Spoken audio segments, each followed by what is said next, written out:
Now I am very excited to have our guest here to learn a little bit more about Halloween, its background, and some of the information. I have the International Ambassador for Zombies, Mr. Roger Zombie. Thank you for being here. It's a pleasure to be here, Jessica. So tell me, how long have you been undead? Well, that's a good question. I've actually been undead for about 4 to 4.5 years now. And what is the process of becoming a zombie? Is that the one where you're bit? Yes. What'll happen is a former member of the undead. We don't like zombie. We prefer. It's a little derogatory. Oh, I'm a little sorry. offensive. It's okay. No, I didn't realize. It's okay. I apologize. We prefer mortally challenged, living impaired. Okay. Good one. But yes, I mean, what would happen is that a person of the living impaired variety would come and generally eat your brain. Oh. Which it's not a very pleasant experience, but honestly, you do get past it. And then within the next 24 hours, you are indeed undead. And is this your experience? Yeah, oh yes, I've done it many times. Oh, you have, and it was done to you, obviously. Of course. Yeah. So now tell me, what are some of the unfair stereotypes that zombies are dealing with in this, society that we're living in? Well, I'm very glad you brought that up, Jessica. There are many, many stereotypes that we zombies have to live down. One, we don't all wear raggedy clothes. Oh, no. This is a very expensive suit. Another one is that we all walk around, oh, of course, that is just ridiculous.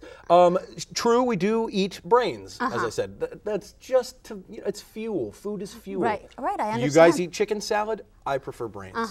That's all there is to it. And just brains?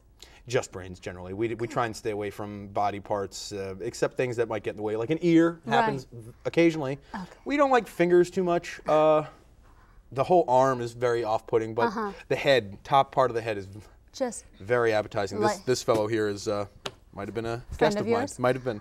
Okay. So now tell me, speaking of stereotypes, when kids are walking around for Halloween dressed up as zombies, how does that make the zombie population feel? Well, we understand that when it's done by children, it's sort of in jest.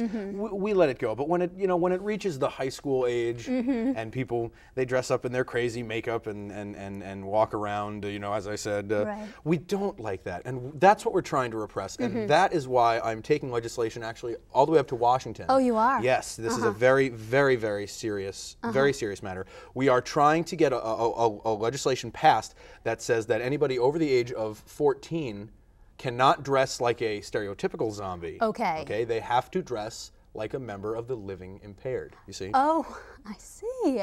And so we're calling it living impaired. Living impaired. Now, so tell me, do you have a spoke zombie for this? A spoke zombie? Yes. That would be me. Oh, okay. Yeah, I'm the spoke zombie. Oh, well, that's lovely. I was in Washington last week promoting the legislation. I spoke with both candidates, which is also very important. If I could tell the viewers for a moment.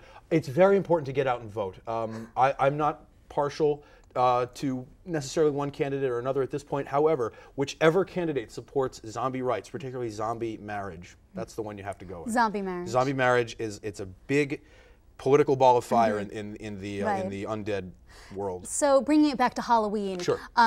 Just tell me, what is the zombie's role in Halloween itself? Well, certainly on All Hallows Eve, we'd like to come out and run amok. Right. Certainly. That is when it's strange. Not many people are out at night, so it makes feeding very difficult. Right. But on Halloween night, boy, they are rampant. We don't eat children, of course. That is off limits. But the adults that are accompanying the trick-or-treaters, fair game. Oh, yes. And delicious. I mean. Oh, gosh. So don't you think that's a negative stereotype for zombies? Well, yes. So I'm just wondering why you do it. Well, Jessica, why do you drink water? Okay. It's survival. That's all I'm saying. No, I apologize. I didn't. Okay. I apologize. This is what we undead have to deal with on a daily basis. Okay. Just thank goodness I'm not a vampire, right? Okay. So finally, what is your favorite thing about being a zombie? Undead, Jessica. Living impaired. Oh, please. I'm sorry. Thank you. My favorite thing is getting to come on a wonderful show like this and spread the idea of undead rights to the population. So is there anything else you'd like to impart before we finish up the interview? How can I put this? Kids, don't eat a brain because it might be a zombie brain. Might be. Probably not, though, but it might be. So thank you for your insight. Thank you very much. I really appreciate having you. This has been great. Lovely.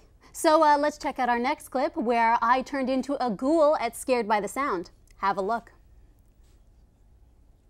Still very hungry, though.